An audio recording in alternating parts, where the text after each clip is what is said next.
Hola, en este video vamos a hablar de funcionales lineales. Son transformaciones lineales que van de un espacio vectorial B en el cuerpo K. Vamos a ver algunos ejemplos. Si definimos phi de las matrices de n por n en K, que a cada x le asigne la traza x, veamos que phi es una funcional lineal. Recordemos que la traza x es la suma de los elementos de la diagonal principal. Vimos sus principales propiedades en la práctica anterior y en la práctica de preliminares que están subidas en el campo. Ahora, dadas dos matrices A y B, phi de A más B es la traza de A más B, que es igual a la traza de A más la traza de B, así que obtenemos phi de A más phi de B. Por otro lado, dada una matriz A de n por n y un alfa en el cuerpo K, phi de alfa por A es la traza de alfa por A, que a su vez es igual a alfa por la traza de A, que es alfa por phi de A. Con lo cual, efectivamente, phi es un funcional lineal. Ahora, vamos a definir otro ejemplo, una phi que su dominio es el espacio vectorial de todas las funciones reales continuas, y le vamos a asignar a cada función f la integral entre menos 1 y 1 de fx por x cuadrado.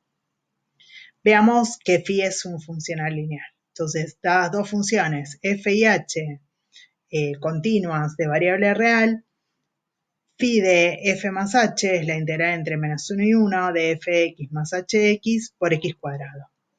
Acá, fíjense que si distribuimos y aplicamos las propiedades de la integral, en este caso que la integral de una suma de funciones es la suma de las integrales de esas funciones, obtenemos que es igual a la integral entre menos 1 y 1 de fx por x cuadrado más la integral entre menos 1 y 1 de hx por x cuadrado, que es justamente phi evaluada en f más phi evaluada en h.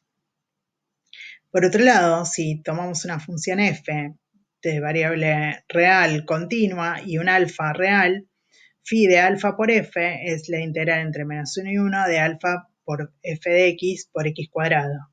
Ahora, de nuevo, usando las propiedades de la integral, tenemos que esto es igual a alfa por la integral entre menos 1 y 1 de f de x por x cuadrado, y eso es justamente alfa por phi evaluado en f.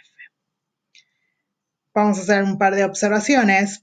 Uno, fíjense que podríamos cambiar x cuadrado por cualquier función g continua de variable real, y entonces con una demostración análoga, simplemente reemplazando el x cuadrado por g, obtendríamos la demostración de que las nuevas funciones son funcionales lineales. Y la otra observación, como para relacionarlo con el ejercicio que tienen en la práctica, es que esto mismo se podría extender a funciones de R en C, vienen a ser funciones cuyo dominio es R e imagen está incluida en C. Bueno, para eso hay que ver cómo se definen las integrales para este tipo de funciones. Lo que hacemos es escribir a las funciones como una f1 de x más y por f2 de x. Esta f1 de x es la parte real de f de x y f2 de x es la parte imaginaria.